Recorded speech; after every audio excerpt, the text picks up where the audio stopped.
Okay, so we're looking at the dependent vowels, and I'll go into more depth on this next week.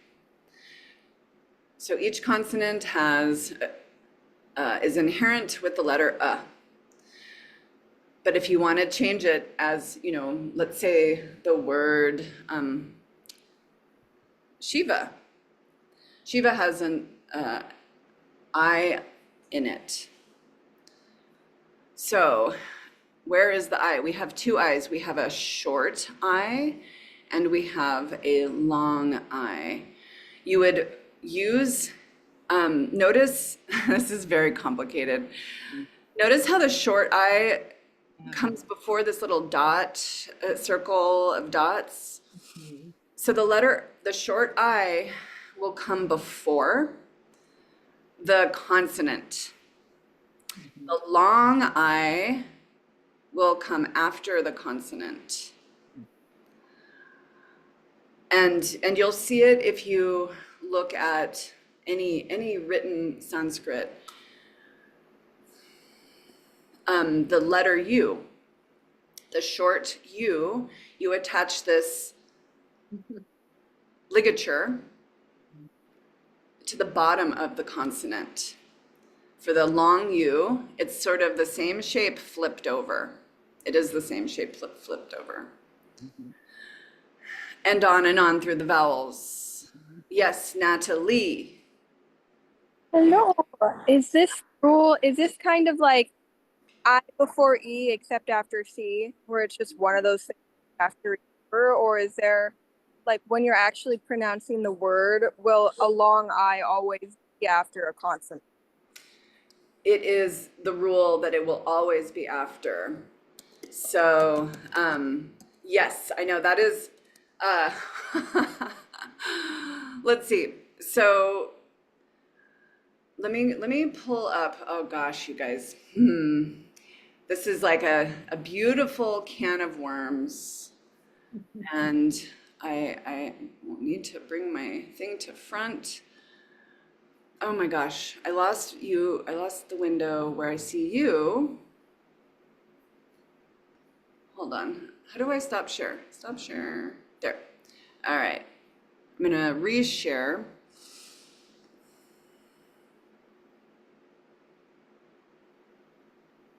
Reshare, all right.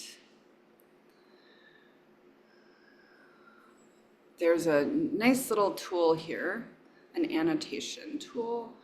So it depends on the word. And in order to, so let's do Shiva. Shiva is a short I. So the I is going to come first.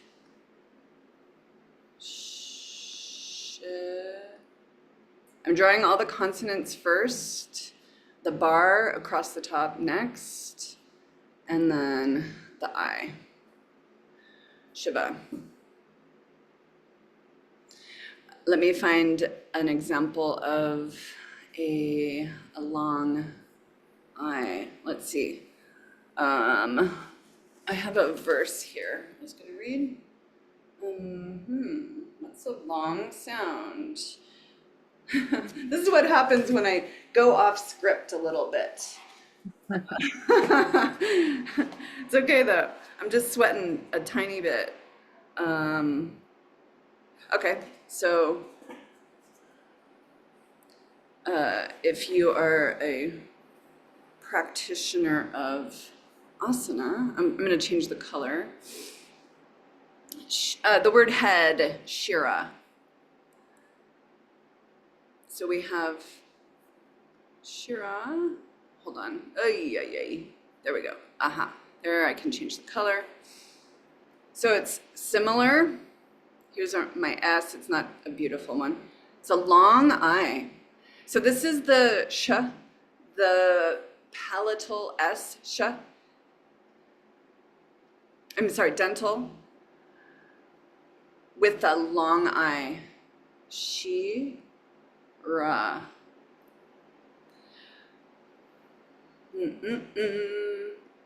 Boop. So this is the long I. So this hook, the referum is the hook, is attaching to this part, this descending I, shira. Wow. I know. So you just have to know the word, Natalie, is the simple answer. And the vocabulary, like most of us here have practiced yoga asana for years and years and years. So you'll know certain words, but because of the pronunciation, because we've been in, Western yoga classes and there hasn't necessarily been the emphasis on pronunciation, it'll be like a really eye-opening thing. And that's, I would say this book is handy for that. The Language of Yoga. Rebecca, do you have this book? No. It's useful, but it's, I don't know, I find other texts way more useful than this. Even like those workbooks that we talked about last week. But it does show, here, they have these beautiful drawings. I don't know which direction to go. Beautiful drawings. And then it gives the Devanagari. So there's boat pose. A little note about the V sound. It is alternately pronounced as a W or a V, depending on where it is in the sentence and also regional differences. If the V follows a consonant and it's attached to it like sva, you'll get it's like a joining of sva, means self or own.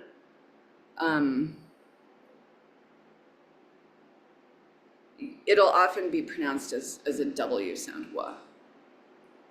Saraswati, you could say Sarasvati, but you'll find your lips are turning that, and that's an example of a semi-vowel. We have Saraswati, Sarasvati. It's hard, it's a kind of dentolabial sound. All right. Show and tell. Anything else? Show and tell. Oh man. This little book you got going on here, Yeah. like to this point, it like lays out nicely like the evolution of like adding the vowels, like the original version, and then with this type of vowel and with this type of vowel, long, short. So, anyways, I'm just noticing this now. It's like a light shining on things, right? That is, let's see, I have that in my notebook. What I really like about that particular manual is that it has the space to write. So you can open it up and with a nice thick pen, or it doesn't matter really what you're using, you can follow along, and it shows you the little arrows too, right? Of how to write it. And if, you could always go do a Google search for pages and print them out yourself if you don't want to order something.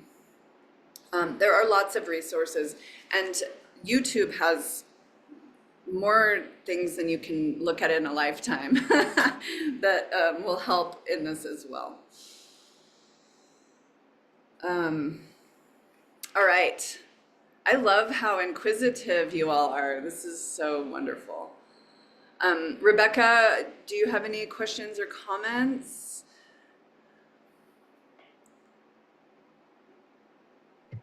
The one question that I was going to have, I think you're addressing right now in the lesson today. It's because I have the little book, this book here. Yeah.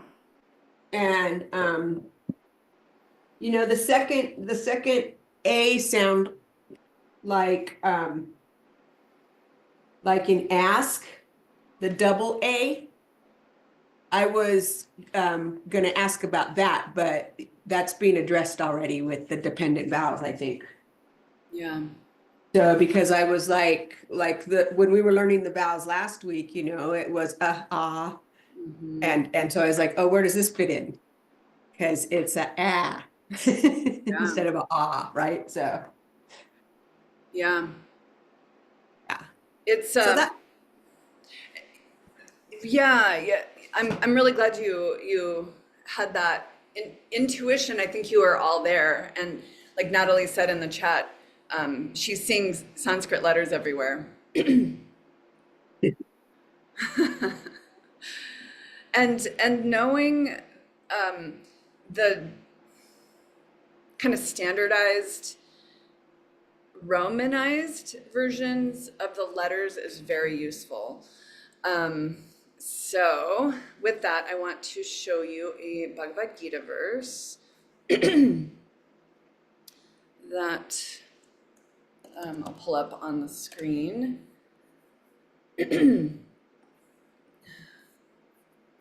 Library. Very interesting. Yeah, this is like I spend quite a bit of time myself with this, just going through the foundation. You can never go wrong repeating.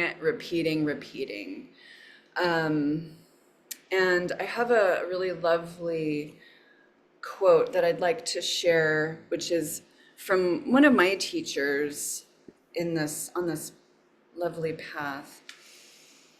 So, you know, this is an entryway into another world when we're studying this. And as you're finding, you know, it's an entryway into a world that is very mental. It's also emotional. It's also, you know, it can bring up like practices, like how do I study? You know, am I an obsessed type that accumulates books and like in the mode of passion just has like 45 books around me? I'll show you here. There's books everywhere. Yes. Or are you, you know, can you just be content with sitting and writing or reading or chanting, or, you know, it's like, it's really an eye-opening experience. I remember the first yoga teacher training I did was at Zora's, and the beautiful instructor, her name was Hazel, she said, yoga is confronting. Like, and I'll remember that forever. Yoga is confronting. So as this practice continues to evolve and maybe becomes a regular part of your study, it's like, okay, this is like paying attention to how I study, or that my need to understand, and that it all kind of starts to filter into place.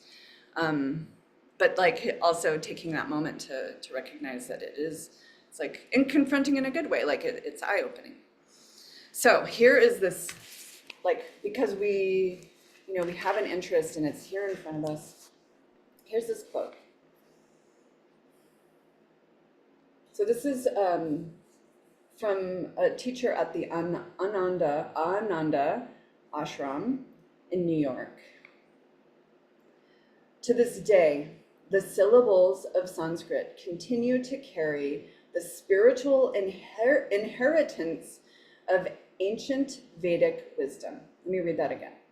To this day, the syllables of Sanskrit continue to carry the spiritual inheritance of ancient Vedic wisdom. Correct pronunciation calls forth that inheritance and gives voice to the eternal nature of the soul, a tool for inner discovery. The mind and body become attuned to the vibrational frequency of the ancient yogis. Communication leads to communion. And I think I'll copy that out and include it in the email this week, just so you guys have it, because it's pretty profound. So I read that because The letters of the alphabet are called akṣara. That's another name for the akṣara, the letters. And it can mean syllable or letter or even handwriting itself. So this is Bhagavad Gita, chapter 10, verse 33. And the first word is akṣarāṇām. So we have a short A, a long A, a long A. Let's look at the Devanagari. And so, Zora, this is what I was kind of referring to when, I find it very useful to actually look at words. Here it is, akṣarāṇām. So we have the short A, This is a special letter. You'll see it. It's the KS sound, ksha, kshatriya, ak, sha. Here's a long ra. So the letter R plus long A, and you see it down here. Here's the retroflex na, long A. Akṣarāṇām. Here's our M. Akṣarāṇām. So this is a really important word. It means indestructible. It means not something that does not decay. So the letters of the Sanskrit alphabet are indestructible. Akṣarāṇām. And this verse in chapter 10, Krishna is talking about his vibhuti, his glories, his opulences, vibhuti. And this verse, akṣarāṇām, he says, smi, asmi. You'll see sometimes when vowels come together, one of the vowels is dropped. And this is the symbol. It looks kind of like an S, right? It looks like a lot like an S. It is an apostrophe. So Devanagari has an apostrophe. A couple things to note. Like there isn't exactly punctuation, but we do have some items of punctuation. Like this bar at the end indicates the end of the first two lines of this shloka. So, asmi means I am. So Krishna says, I am of letters. I'm the first letter. Akṣarāṇām. Akṣarāṇām akaro asmi dvandvaha samasikasya cha. Cha means and. It's also this letter C up here I just highlighted. Cha. Aham, I am. I. Aham eva kshayaha kalo. Time, kalo. I am time. Dataham vishvato mukaha. Mukaha. We, in this context, mukha is translated as Brahma. So this verse of letters, I am the letter A. And among compound words, I am the dual compound. And that'll come up a little bit later in our study. I am also inexhaustible time. And of creators, I am Brahma. So Krishna says here right away, of letters, akṣarāṇām. Akṣarāṇām. Of letters, I am. The first letter, akaraha.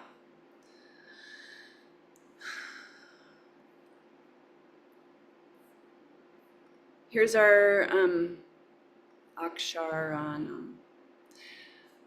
Akṣarāṇām.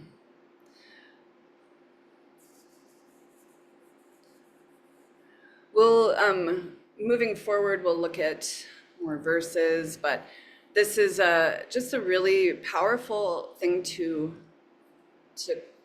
consider.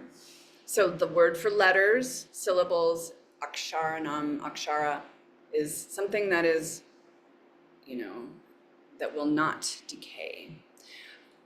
The letter at the beginning of some words means not. It's a negator. It's not the rule, but it is a negator, like sat, asat, truth and not truth. Sat, asat. So, all right. Wow. Let's chant the alphabet together. Oh yeah, comments, questions. Okay. I'm gonna pull up the alphabet.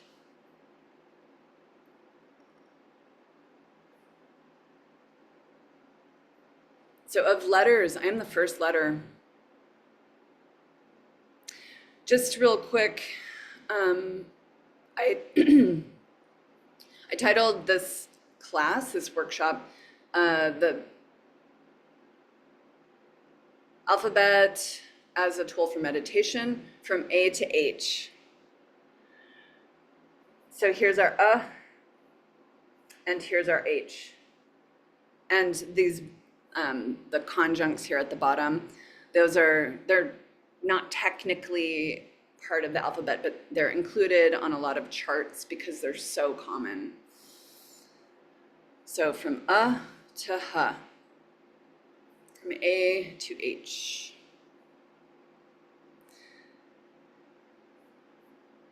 Just kind of drink it in. You guys are, you understand now the vocal positions. We have these really powerful sounds.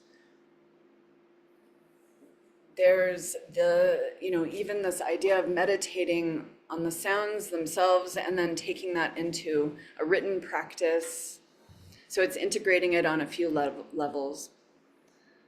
So we'll start with the vowels.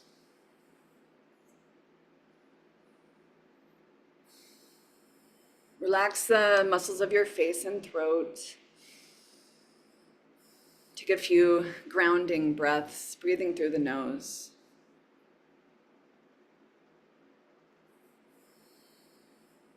And using the melody and call and response. I'll run through it a couple of times. I, u. A, I, O, ow, Together. I, u. A, I, O, ow, One more time. I'll go through. U.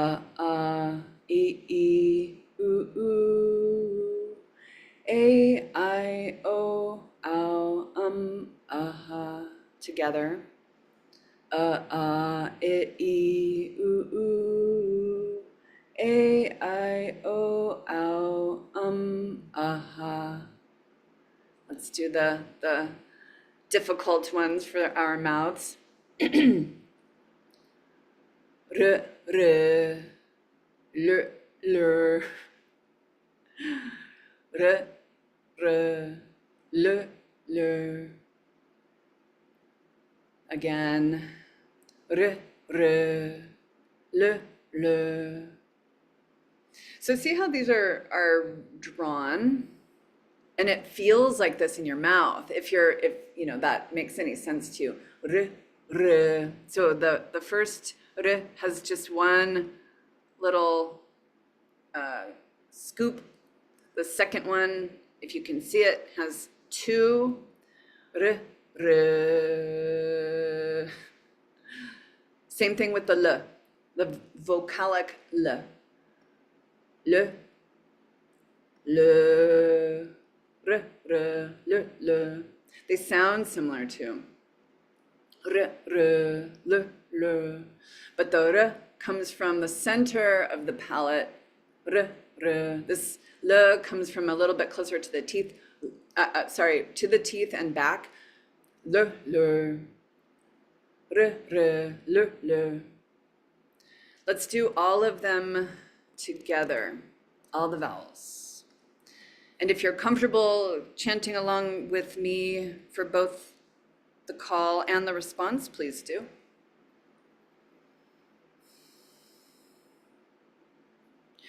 I, u, a, I, o, ow, aha, r, l, l. One more time. I, u, a, I, o, ow, aha, r, l, l. Feel it in your body, feel it in your throat, feel it in the nasal cavity. Last week, I spent a lot of time, with the vocal apparatus, the skull, like where your sinuses are, how big of a cavity that is, and this vibration. So with the vibration now going to the consonants, the first row are the gutturals. So at the throat, I forget the melody. Ka, ka, ga, ga, nya. Okay. Ka, ka, ga, ga, nya. I don't remember the melody, so we're just gonna do it like that. Ka, ka, ga, ga, nya. Ka, ka, ga, ga, nya. One more time. Ka, ka, ga, ga, nya.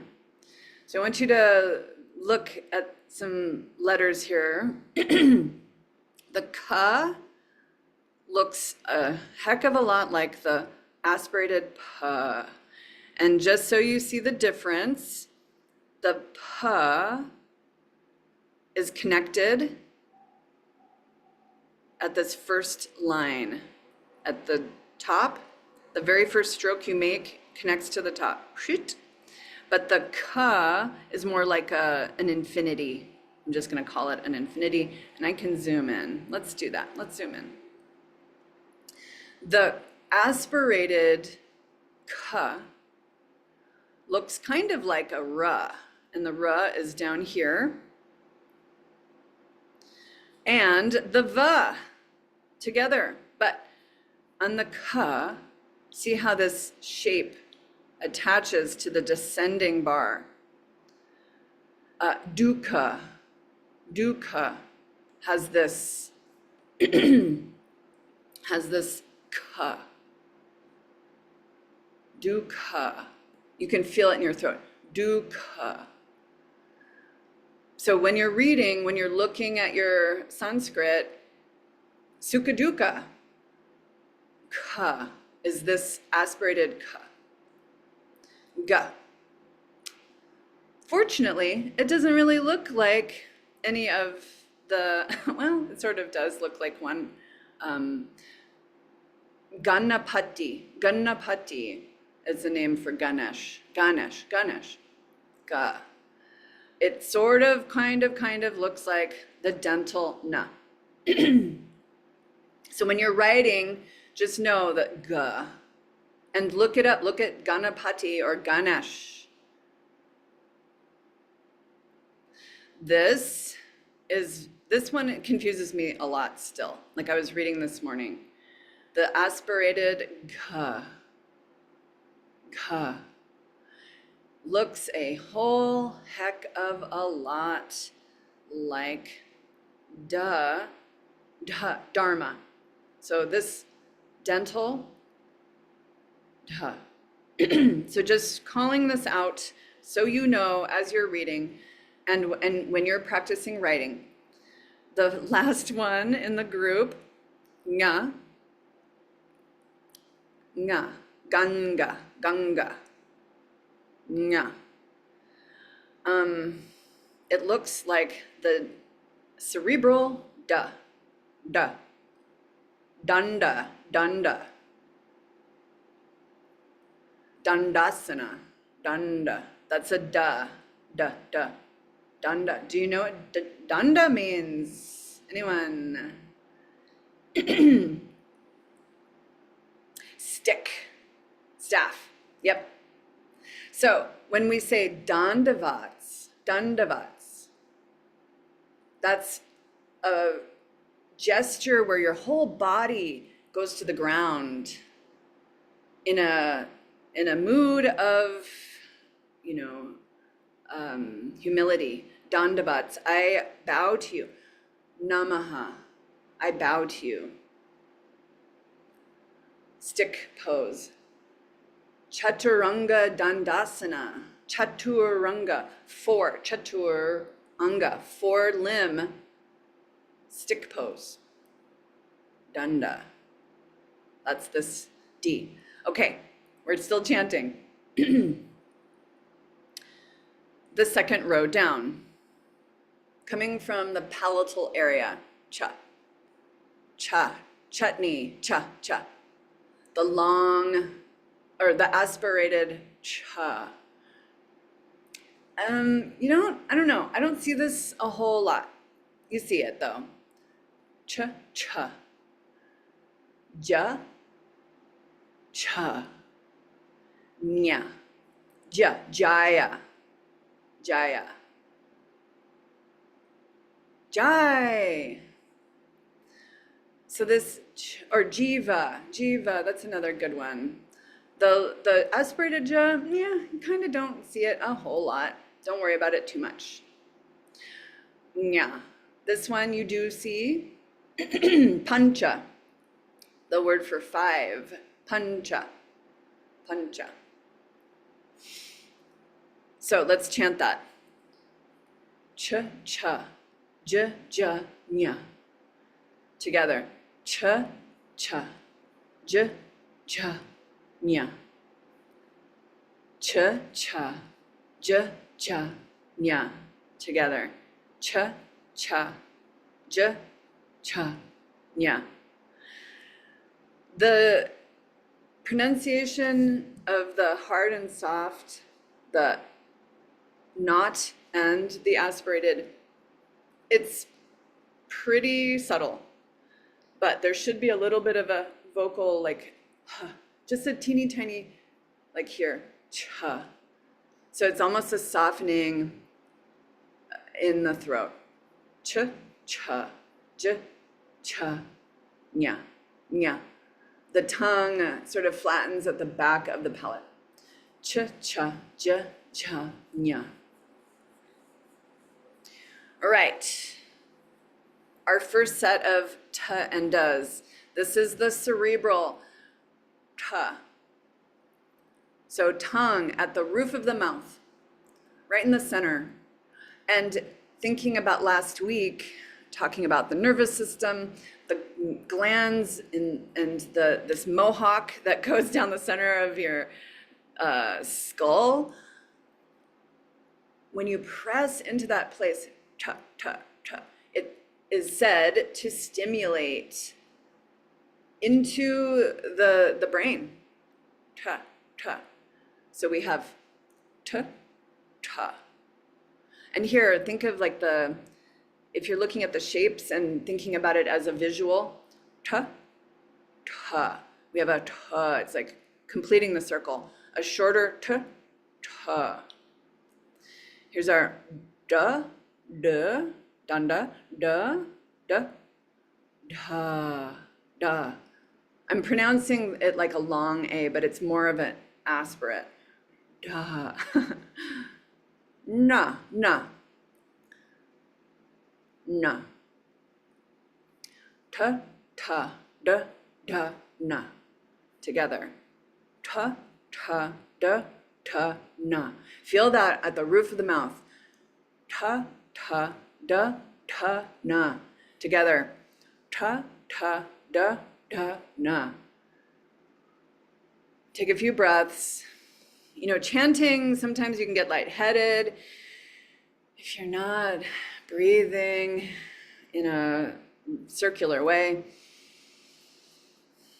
And maybe that's what you want. That's kind of why I like to chant. Oh man. So comparing the cerebral class of the ta-da to the dental. Remember, it's your tongue is closer to your teeth, maybe even touching. And this is a really easy form for me. Like I see it everywhere, and you know, like Natalie said, she sees these letters everywhere. Ta.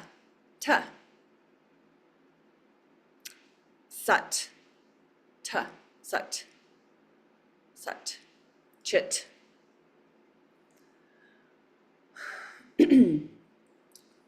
Ta. Atha yoga anushasanam. Atha yoga. Now, atha. Now is the time for yoga. Atha.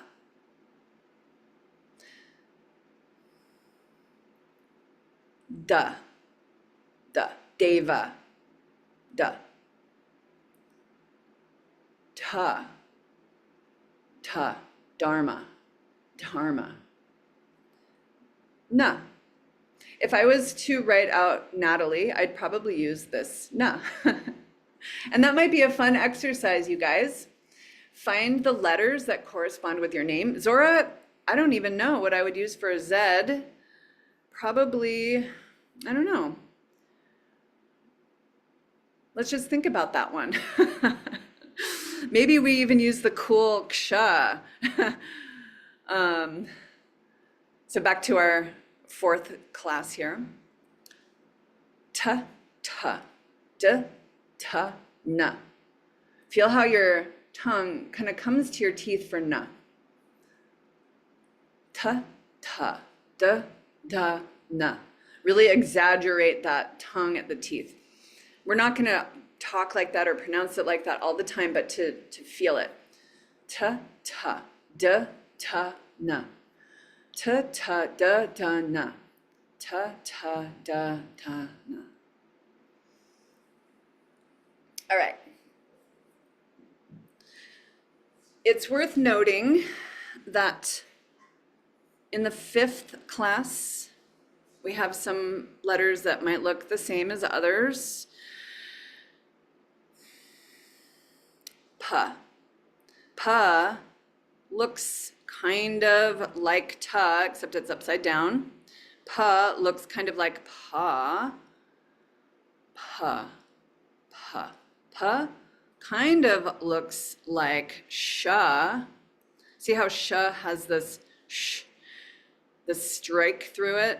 Sha. So like Krishna. Pa. Back to the fifth row. Pa, ba, ma. Gee, ba looks kind of like ma.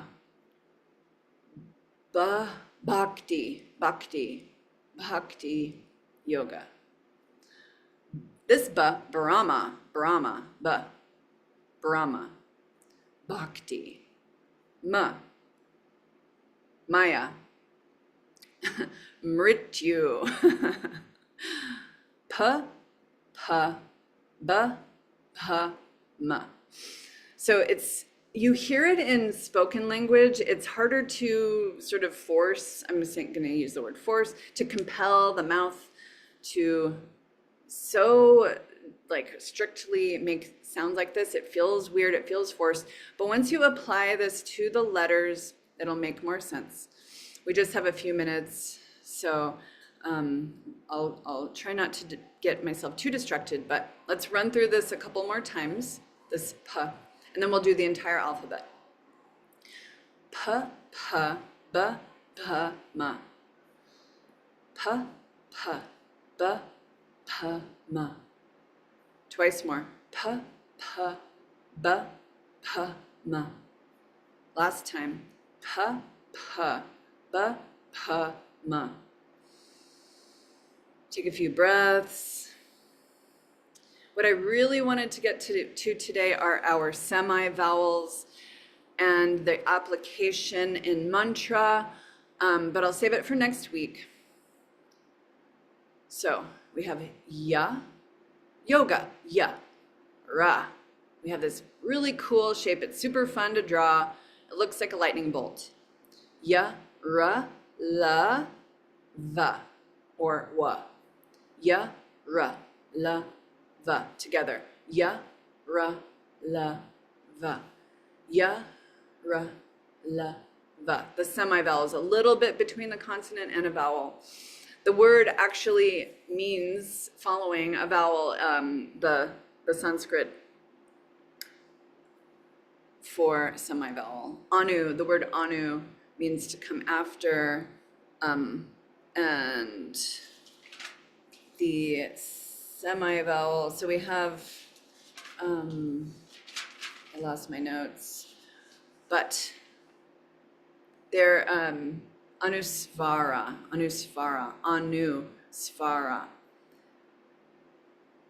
Svara is the word for vowel. Anu means following the vowels. Ya, ra, la, va. Sibilants. So we have the sha, like Shiva, Shiva, sha. The sha. It's like deeper in the mouth. Your mouth really changes shape. Krishna, sha, sh. Oshta, 8. Ashta. Oshta, mouth. Ashta, 8. Ashtanga. Sa. Sita. Sitaram. We can sing Sitaram all day long. Sita, sa. And ha, the final letter. Hare. Just a note, if you're chanting,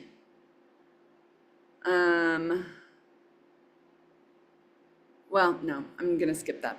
I'm just gonna keep it for next week. So, sha, sa, ha. These are our sibilants, and then the ha is considered an aspirate of its own. Ha. Sh, sha, sa, ha. Do you feel the difference between the sha? It's a little like shitali, like the shitali breathing, cooling breathing. Shitali, sha. It's like deeper in the mouth. Your tongue really kind of flicks back. Sh, sha, sa, ha. Sh, sha, sa, ha. All right, crew, let's run through this one more time. Yeah, please, Natalie, go for it. Hi, sorry. I thought, well, my question is related to something that you may or may not be trying to wait until next class, but I was chanting the Maha Mantra, and I was like, and I've kind of run into this, this possibility that I'm pronouncing it wrong every single time. And every time that I'm like, okay, so then I have to say, or I should say Krishna with my tongue, a little bit deeper. And then it like slows me down so much so where I'm just like, this is agony. Like, so then I'm like chanting like for 4 hours just because I'm like, I have to do the pronunciation correctly. So I don't know, do you have any advice on that? Yeah, I'm gonna use the classic, like, this is Kali Yuga and not to worry about it too much. Okay. Yeah. I'm with you on that one, especially if you have a certain amount of rounds you're trying to get in. And again, like, think about spoken language. If you are really enunciating, it sounds kind of crazy. Mm-hmm. Like, it's like, okay. So we want to honor the language as much as possible. I guess my worry though is that if I'm not pronouncing it correctly, am I not getting the benefit from it? Yeah. I mean, it's your heart, right? Krishna knows your heart. I don't know. What do you guys think? Krishna takes the meaning. It's not, that's like, what is it called? Karma Mimamsa philosophy. Meaning like, if you don't do it perfectly, then you're not getting the benefit. That's like karma kanda, you know, but Krishna doesn't take, you know, your sacrifice. He takes the love that's put on your sacrifice. I The want that to intent, be right? like a food item. I'd like the love on my sacrifice, please. Well, that's what like Muhammad Das says, that like when you offer Krishna food, he's not taking your food. He's like, the food is the vehicle for your love, or whatever it is you're offering, like the Maha Mantra. You know, you could be chanting Maha Mantra perfectly per Sanskrit rules and get no benefit. That's true, but I can also like make the corn, like scrape the corn off of the corn cob and like make it really delicious, or I can like throw a bag of corn in the microwave. Totally. But I love that. I think to Natalie's point, I think that the devotional aspect of it is like, you know, that comes from our heart, and that would not be construed as wrong, or, you know. But when we talk about where our tongue touches and what the vibration, you know, how that affects our pituitary gland and our pineal gland and like all of that, then it adds a different dimension to it that we don't really want to miss out on. No. Also, Sure, too, if you totally, care, yeah. if you care about somebody, or you care about something, you want to do it right. Also, it's like your corn analogy. Yeah. You know, you put a little bit more care into something if you care about it, or if it's important to you. So, I mean, obviously, trying to pronounce the words right is probably valuable, and it shows Krishna, okay, yes, I care about this enough to want to try to do it properly. But he's not like, if you pronounce your N slightly wrong, I don't think he's gonna mark you down for that one. You know? It's a balance. Okay. Cool. Did you have something, Rebecca? Yeah, I know that we're out of time, but I'm a little confused on the four N's.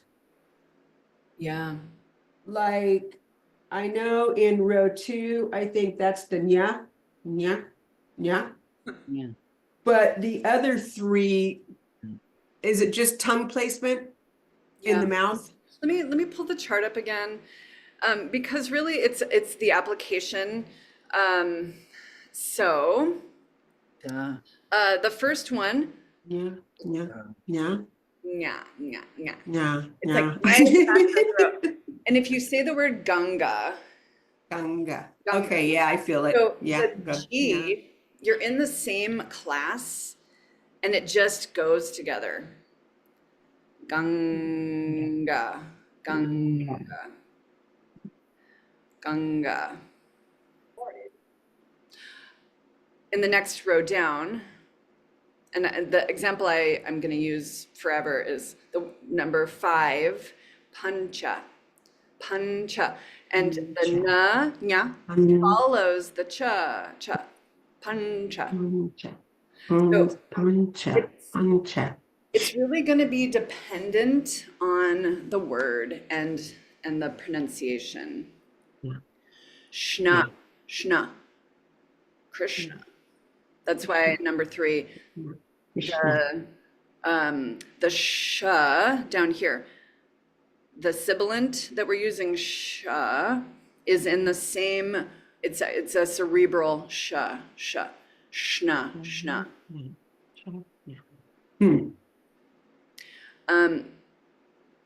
Danta, dental, danta. So the ta. Actually, the whole word, danta, danta. When we start putting words together, letters together to form words, and in those workbooks, you'll see it, like really sound it out. Like, how does it feel in your mouth? Danta, danta, danta. So we have 4 nasal sounds. But in So the I guess it would be really beneficial just to chant down that last row from the Absolutely. first end down to the ma, just to Totally. go from the back of the mouth to the front of the mouth. Absolutely. And that's a practice too. Ananda Ashram does that where they chant down. They'll chant down, they'll chant down, they'll chant down. So you could spend all day. And one of the quotes, one of the teachers' name is Shanta. There's another example, Shanta. It's probably ta, Shanta. He says, originally when they were practicing with their teacher, people would come in just off the street to experience this in the 60s and 70s. He says Sanskrit saved his life because he was wayward, young guy, and so he really locked into chanting.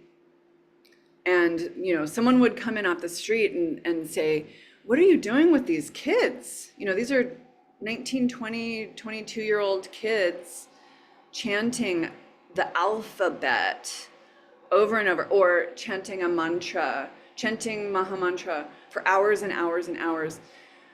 And the expression was that you're brainwashing, right? And we've all heard that.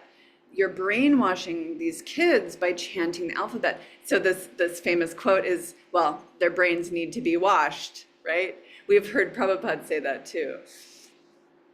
What's wrong with replacing the bullshit in your mind with sacred syllables? Sorry to be so mundane there, but like I have commercials in my head that I can sing to you from when I was 10 years old, because that's what I was putting in my mind. What was I putting in my mind when I was 20? It's like, so now getting this later start in life, it's okay. So to figure out, maybe a part of your chanting practice is doing the letters down and writing them.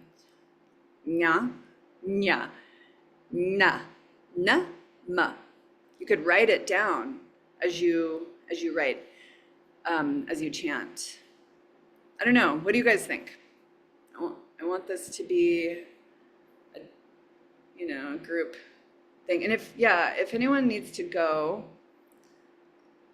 did you have your hand? Apparently I have my hand raised. I did actually have a question on that. Yeah. So I started looking at the Goldman textbook, and he was talking about the difference between a series and a set. And I was just kind of, while I was reading it, I just felt confused about what he was talking about. What was the difference between a series and a set? If you could clarify that for me. Let's do that when we let's do that after we wrap this up, just because Goldman, so for those of you who aren't familiar with this Goldman thing, it's the grammar book that we're going to be using to actually study the grammar. And he uses a lot of language that almost seems extraneous, almost feels a little like he's over explaining certain things, but he's like I can't even think of the word. He is he's an academic. That's a simpler way of looking at it. So we're coming at this from like the yoga land of the heart. And then we're combining it with this thinky brain that wants to, like, what does he mean? Like Cameron and I had a little exchange yesterday about some terms that he uses also. So Goldman gets like over explainy in some of these. It's a college Sanskrit text. I'm not I have a teeny bit of background in Latin and Greek, but Sanskrit is something that's come to me later in life, and just having this opportunity to learn together is really pretty cool. So we are over time. Yeah. How cool is this? Yeah. Do you have a question or comment? There's so much that I had prepared that, and I'm really glad that we went the direction. Remember, moving forward, this is a felt sense practice. Felt sense, we have the nervous system, we have, it's extending out through our body. We have this cool quote that I read, the syllables, our spiritual inheritance. So hopefully next week, I'll spend some time showing you guys the alphabet and the chakras and the semivowels particularly. So I just want to plant that seed. So as the week goes on, if you have questions or you want to, do a little bit more study, maybe we can find time to do that. And let's, for next week, practice writing the full alphabet. And if, look at those similarities. The vowels themselves are pretty confusing because like the vowels, you'll see the same shape happening all over the place. We have o, ow, So vowels, you could spend a lifetime just looking at the vowels. A, I, O, Yeah. All right, my friends. Thank you so much for your time today. I know this is a lot, and there's, it just is like a blossoming lotus, right? Thousands petaled, it's just going to continue.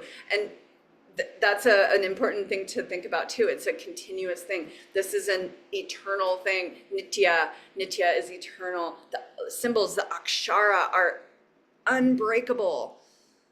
Akṣara, the letters themselves, are eternal, unbreakable. Thank you so much. See you guys next time, and I'll send out the video earlier this week than last. All right. Awesome. Have a great day. All right, Bo. All right, Thank you. bye.